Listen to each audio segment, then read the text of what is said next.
नमस्कार। इस video lecture में हम बात करेंगे ईवीएस के बहुत महत्वपूर्ण टॉपिक भोजन, स्वास्थ्य और स्वच्छता की।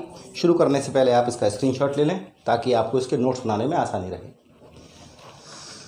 चलिए तो शुरू करते हैं। इस चैप्टर को हम 3 वीडियो में कवर करेंगे क्योंकि चैप्टर बड़ा है। इसमें कई सारे टॉपिक्स साथ में रहेंगे। पहले सेक्शन में आप देखेंगे भोजन क्या होता है, मांसाहारी, शाकाहारी, सर्वाहारी जंतु कौन कौन से होते हैं, या बहुत सारे जंतु किस प्रकार के दांतों का इस्तेमाल करते हैं भोजन के लिए, या पौधों के कौन कौन से भाग खाए जाते हैं, पौधों के तने, जड़ इत्यादि, पत्तियाँ इत्यादि खाई जाती हैं। इसके अलावा कुछ पौधों के एक से ज़्यादा भाग खाए जाते हैं। इसके अलावा जानवरों से हमें कौन कौन से खाद्य पदार्थ मिलते हैं, और सबसे अंत में इस वीडियो लेक्चर में देखेंगे कि भोजन को पकाने के कौन कौन से तरीके होते हैं, जैसे भूनकर, उबालकर, तलकर, इस प्रकार कई सारे तरीके हम यहाँ देखेंगे। इसके अगले वीडियो में बात करेंगे भोजन के कौन कौन से घटक होते हैं, जैसे प्रोटीन, कार्बोहाइड्रेट, वसा इत्यादि। उसके बाद देखेंगे भोजन का पाचन किस प्रकार से होता है, पाचन की क्रिया पढ़ेंगे पूरी। इसके बाद देखेंगे भारत के किस किस राज्य में किस किस प्रकार का भोजन पाया जाता है। उसके बाद फिर जब आएगी बात स्वास्थ्य की, तो स्वास्थ्य के अंतर्गत बात करेंगे कि मानव के शरीर से संबंधित कौन कौन से रोग होते हैं और कौन कौन से विटामिन इत्यादि मानव के शरीर को बीमारियों से बचाते हैं। तो इन सब चीज़ों की बात करेंगे। तो शुरू करते हैं सबसे पहले भोजन को। तो देखिएगा, भोजन में वो सभी तत्व शामिल हैं, भोजन में वो सभी तत्व शामिल हैं जो मानव के विकास के लिए, मानव की वृद्धि के लिए, मानव की शरीर के रख रखाव के लिए, मेंटेनेंस के लिए। मान ली कोई बुजुर्ग है तो उसकी बॉडी का मेंटेनेंस भी आवश्यक है, और बॉडी के अंदर होने वाले बहुत सारे बायोलॉजिकल प्रोसेस के लिए आवश्यक है। भोजन में वे सभी तत्व शामिल हैं जो किसी भी मानव की वृद्धि, विकास, उसके शरीर के रख रखाव और बॉडी के अंदर बहुत सारे बायोलॉजिकल प्रोसेस, जिन्हें हिंदी में जैव प्रक्रम कहा जाता है, उन बायोलॉजिकल प्रोसेस को सुचारू रूप से जारी रखने के लिए आवश्यक होते हैं। भोजन प्राप्ति के आधार पर जीवों को हम अलग अलग कैटेगरी में बांटते हैं। कुछ जीव जो शाकाहारी होते हैं, जो सिर्फ और सिर्फ पौधों पर निर्भर रहते हैं। कुछ मांसाहारी होते हैं जो केवल मांस खाते हैं। कुछ सर्वाहारी होते हैं जो कुछ सर्वाहारी होते हैं जो मांसाहार और शाकाहार दोनों करते हैं। तो देखिएगा, भोजन उन सभी पदार्थों को कहा जाता है जो शरीर की वृद्धि, विकास, रखरखाव और जैव प्रक्रमों, बायोलॉजिकल प्रोसेस को सुचारू रूप से चलाने के लिए आवश्यक है। भोजन प्राप्ति के आधार पर जीव 3 प्रकार के, शाकाहारी, मांसाहारी, सर्वाहारी। शाकाहारी केवल पौधों या उनके भागों को खाते हैं। शाकाहारी वे जो पौधों को या केवल उनके भागों को खाते हैं, जैसे गाय, बैल, हिरण, बकरी, हाथी इत्यादि, सब क्या है आपके शाकाहारी हैं, आप सब जानते हैं, कॉमन चीज़ें हैं। मांसाहारी जीव वो होते हैं जो केवल मांस खाते हैं, जैसे शेर, बाघ, लोमड़ी, तेंदुआ, मेढक, चील इत्यादि, सब क्या खाते हैं, केवल मांस खाते हैं, छिपकली इत्यादि। गिद्ध भी इसी में आता है, लेकिन गिद्ध को कहा जाता है मृतोपजीवी। मृतोपजीवी का मतलब है स्कैवेंजर। जैसा कि मैंने आपको बताया था ईवीएस के पुराने चैप्टर्स जब मैंने आपको पढ़ाए थे, तो मैंने बताया था कि गिद्ध को प्रकृति का मेहतर कहा जाता है, प्रकृति का सफाई कर्मी कहा जाता है, क्योंकि जंगल में जो जीव जंतु मर जाते हैं उनके शरीर का भक्षण कौन करता है, गिद्ध करता है। अगर गिद्ध ना हो और मान लीजिए जंगल में कोई जीव जंतु की डेथ हो जाए, उसकी डेड बॉडी अगर वहाँ पड़ी रहे तो वो सड़ जाएगी और उससे बीमारी फैलने का खतरा रहेगा। तो मरे हुए जीव जंतुओं की डेड बॉडी को गिद्ध खा के ख़त्म करते हैं। इससे जंगल की सफाई हो जाती है और बीमारी फैलने से रुकती है। इसलिए गिद्धों को मृतोपजीवी या स्कैवेंजर कहा जाता है या प्रकृति का मेहतर कहा जाता है। गिद्ध आते मांसाहारी में ही है। इसके अलावा देखेंगे आप, मरे हुए जीवों गिद्ध खाता है। सर्वाहारी वो होते हैं जो शाकाहार मांसाहार दोनों करते हैं, आपको पता ही है। मनुष्य सर्वाहारी है, कौवा सर्वाहारी है, गिलहरी सर्वाहारी है, कॉकरोच, कुत्ता, बिल्ली, ये सब क्या है आपके सर्वाहारी हैं। अब आपने देखा भोजन क्या है, अर्थात भोजन में वे सभी पदार्थ आ जाते हैं जो किसी मानव के शरीर की वृद्धि, विकास, सारे बायोलॉजिकल प्रोसेस और उसके रखरखाव अर्थात मेंटेनेंस के लिए आवश्यक होते हैं। भोजन के आधार पर जीवों का वर्गीकरण हमने किया, शाकाहारी, मांसाहारी, सर्वाहारी। अब देखते हैं कुछ जीव जंतुओं के दांतों से संबंधित प्रश्न सीटेट में आते हैं कि किस किस प्रकार के दांत उनके होते हैं। तो सबसे पहले आप देखेंगे जानवरों के मुंह का आकार और दांतों की बनावट। गाय के आगे के दांत छोटे होते हैं, काय के लिए भोजन सुरखने के लिए। गाय के जो आगे के दांत होते हैं छोटे होते हैं, जिससे कि जब वो चारे को मुंह में ले और पीछे उसको सुरख ले, यानी कि अंदर ले उसको, और उसके जो पीछे के दांत होते हैं वो चौड़े और बड़े होते हैं। तो जब आगे के दांतों से आगे के दांतों से जब चारा पकड़ती है गाय, उसको सुरख लेती है अंदर, और साइड के दांत जो बड़े और चौड़े होते हैं उनसे वो उसको पीस लेती है और उसको वो फिर उसके बाद खा लेती है। तो गाय के आगे के दांत छोटे होते हैं भोजन को सुरखने के लिए, पीछे के दांत बड़े और चौड़े होते हैं ताकि भोजन को क्या कर सके, गाय चबा सके। तो आपने देखा होगा कि गाय भोजन को मुंह से पकड़ने के बाद साइड में या तो इधर से चबाती है या इधर से चबाती है, जिसे हम जुगाली कहते हैं, ठीक है ना। गिलहरी हमेशा कुछ ना कुछ कुतरती रहती है ताकि दांत बढ़े ना। गिलहरी हमेशा कुछ ना कुछ कुतरती रहती है ताकि उसके दांत बढ़े ना। गिलहरी के दांत नियमित अंतराल पर बढ़ते रहते हैं। गिलहरी के दांत बढ़ते रहते हैं, इसलिए गिलहरी कुछ ना कुछ कुतरती रहती है ताकि जब वो कुछ कुतरेगी तो उसके दांत घिस जाएंगे। अब सपोज करिए कि आपके दांत बढ़ना शुरू हो जाएं। आज आपके दांत, मान लीजिए मेरे दांत हैं, नॉर्मल हैं, मैं सुबह सो को उठूँ थोड़े बढ़ जाएं तो ज़्यादा पता नहीं लगेगा। 4-5 दिन में बढ़ते ही चले जाएं तो समस्या हो जाएगी नहीं हो जाएगी। तो गिलहरी के दांत बढ़ते हैं और उन दांतों को बढ़ने से रोकने के लिए कुछ ना कुछ कुतरती रहती है, जिसके दांत क्या होते हैं, घिस जाते हैं, जिससे कि दांत उसके आकार में बढ़ते नहीं हैं। सांप के दांत तो होते हैं, मैंने आपको बता चुका हूँ। सांप के 2 दांत होते हैं, खोखले होते हैं, उनमें जहर भरा होता है, लेकिन सांप उन दांतों का उपयोग भोजन करने के लिए नहीं करता। सांप उन दांतों का उपयोग भोजन करने के लिए नहीं करता। उन दांतों का उपयोग वो जब किसी को काटता है तो जहर उस दांतों के थ्रू काटने वाले जीव के शरीर में पहुंचा देता है, और जब भोजन करता है सांप तो पूरे भोजन को निगल जाता है। तो सांप के 2 दांत होते हैं लेकिन भोजन को वो निगल जाता है।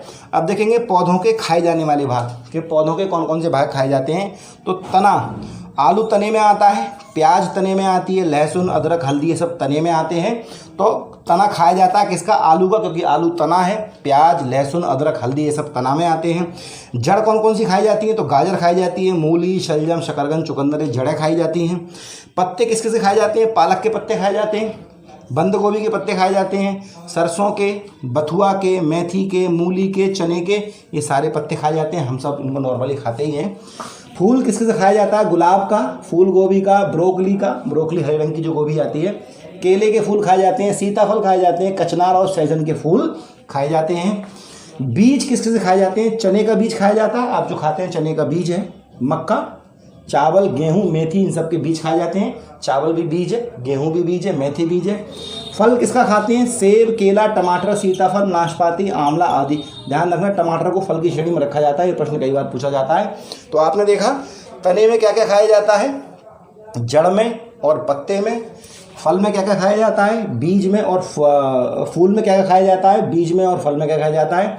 कुछ पौधे ऐसे होते हैं जिनके एक से ज़्यादा भाग खाए जाते हैं, जैसे जड़ और पत्ते दोनों। मूली के जड़ भी खाई जाती है और मूली के पत्ते भी खाए जाते हैं। आपने देखा है मूली जब हम ज़मीन से निकालते हैं, उखाड़ते हैं, तो नीचे की जो जड़ होती है उसे हम खाते हैं सलाद में, और पत्ते भी खाते हैं। आपने देखा होगा मूली के पत्ते की सब्ज़ी बड़ी शानदार बनती है।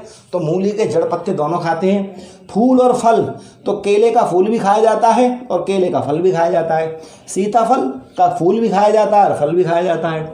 बीज और पत्ते किससे खाए जाएंगे, तो चने का बीज भी खाया जाता है, चने के पत्ते भी खाए जाते हैं। जो हम चना खाते हैं वो उसका बीज है, और चने का साग आप जानती हैं, तो चने का साग काय का बनता है, चने के पत्ते का बनता है।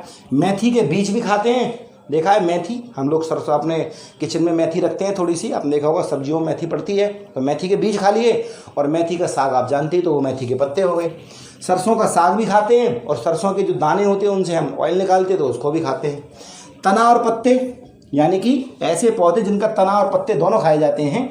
तो लहसुन का तना भी खाया जाता है और पत्ते भी खाए जाते हैं। तना, लहसुन की जो गांठ होती है वो तना कहलाती है, जैसा कि मैंने कहा तने में आपका लहसुन आता है। और प्याज के पत्ते और प्याज का तना दोनों खाया जाता है। प्याज के पत्ते की सब्जी आप जानते हैं, बड़ी शानदार बनती है। तो आप देखेंगे तना और पत्ते किसका, लहसुन और प्याज के तना पत्ते दोनों खाए जाते हैं। तो ये आपने देखा कुछ पौधों के एक से भी ज़्यादा भाग खाए जाते हैं, वो आपने देखा। जड़ और पत्ते मूली के खाए जाते हैं, फूल और फल केले और सीताफल खाए जाते हैं, बीज और पत्ते चना मेथी सरसों के खाए जाते हैं, तना और पत्ते लहसुन और प्याज के खाए जाते हैं। अब देखते हैं जानवरों से हमें कौन कौन से भोज्य पदार्थ मिलते हैं, यानी कि जानवरों से हमें किस किस भोजन की प्राप्ति होती है। दूध जानवरों से मिलता है, दही क्योंकि दूध से बनेगा और दूध आया जानवरों से, तो दही भी किससे मिला, हमें जानवरों से।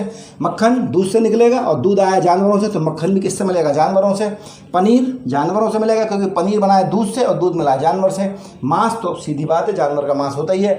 मछली जानवर है। अंडा जानवरों से मिलेगा, शहद मधुमक्खियों से मिलेगा, तो वो भी आपका एक जीव जानवर है। भोजन पकाने के अलग अलग तरीके इंपॉर्टेंट सेक्शन है। मैं समझता हूँ इसमें यहाँ आपको बहुत ज़्यादा प्रॉब्लम नहीं होगी। यहाँ बहुत सेक्शन है, यहाँ से कई बार प्रश्न पूछा जाता है और जो नए विद्यार्थी होते हैं उन्हें प्रश्न देख के थोड़ा सा समझ में नहीं आता क्या पूछ रहे हैं।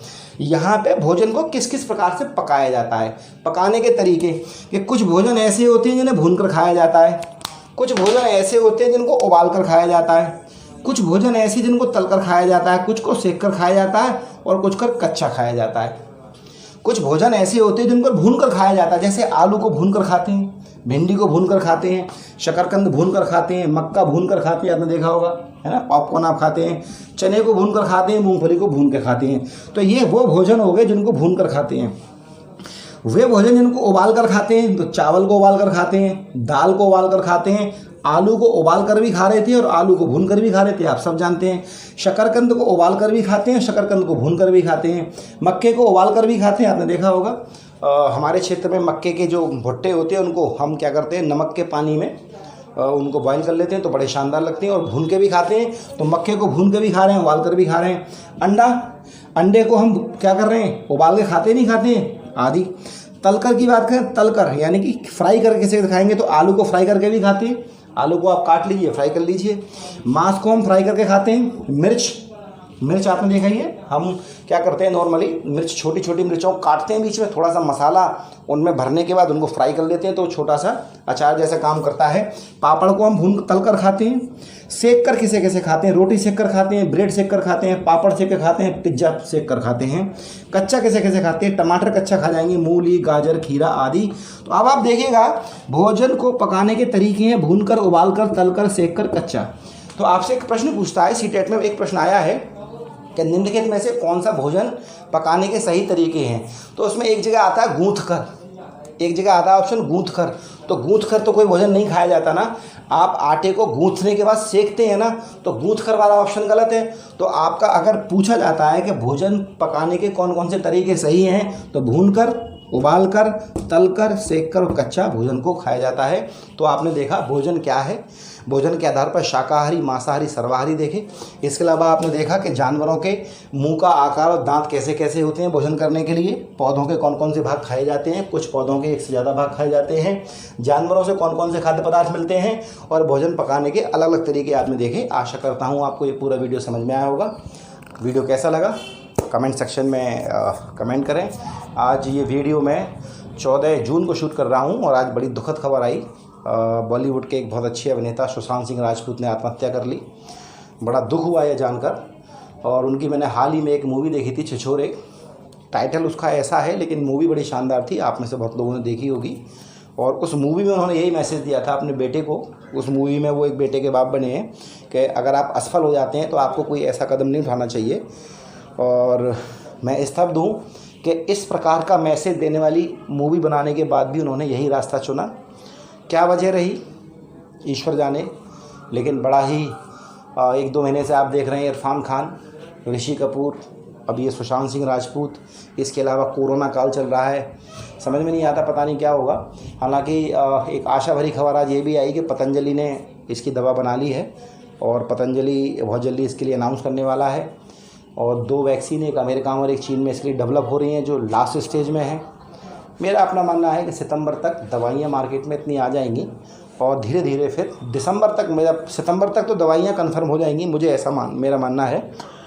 और दिसंबर तक हम इस कोरोना पर पूरी तरह से विजय पा लेंगे और लाइफ फिर उसी हिसाब से आगे बढ़ेगी। तब तक आप लोग घर पे रहें, सेफ़ रहें। ये ना सोचें कि मुझे ना होगा, किसी को भी हो सकता है। लगातार गर्म पानी पिएं, इम्यूनिटी बढ़ाने वाली चीज़ों का इस्तेमाल करें, ठंडा कम लें। एसी में अगर रहते हो तो एक स्टडी ये भी कहती है, पता नहीं सही है गलत, कि एसी ना चलाएं और घर पर रहें, सबसे अच्छी बात है। घर से जब भी निकलें जब बहुत आवश्यक हो। सोशल डिस्टेंसिंग के नियमों का पालन करें। सीटेट परीक्षा मुझे तो लगता नहीं 5 जुलाई को होगी, और होनी भी नहीं चाहिए क्योंकि रिस्क बहुत ज़्यादा है।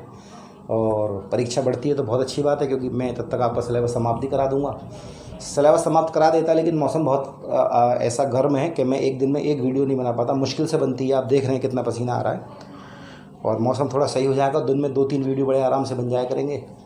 तो मैं चाहता हूँ कि ये जुलाई वाला सीटेट कम से कम 2 महीने आगे बढ़े। अगस्त सितंबर में जाके हो, तब तक कोरोना का थोड़ा सा रौद्र रूप भी कम हो जाएगा, तब तक शायद बहुत सी दवाइयाँ मार्केट में आ गई हों। क्योंकि इस समय परीक्षार्थी बहुत सहमे हुए हैं, उन्हें टेंशन है कि एक तो पढ़ नहीं पाई, लॉकडाउन में सीधी सी बात है आप अच्छे से पढ़ नहीं पाए, और उसके बाद भी फिर एक मन में टेंशन ये है कि अगर होता है पेपर तो जाएंगे तो ये ना हो जाए वो ना हो जाए, बड़ी समस्या है। फिलहाल तैयारी करते रहिए, घर पर रहिए, सेफ रहिए। वीडियो कैसा लगा कमेंट सेक्शन में ज़रूर बताएं। किसी स्टडी ग्रुप से जुड़े हो तो वहाँ इसे शेयर कर दें। Thank you.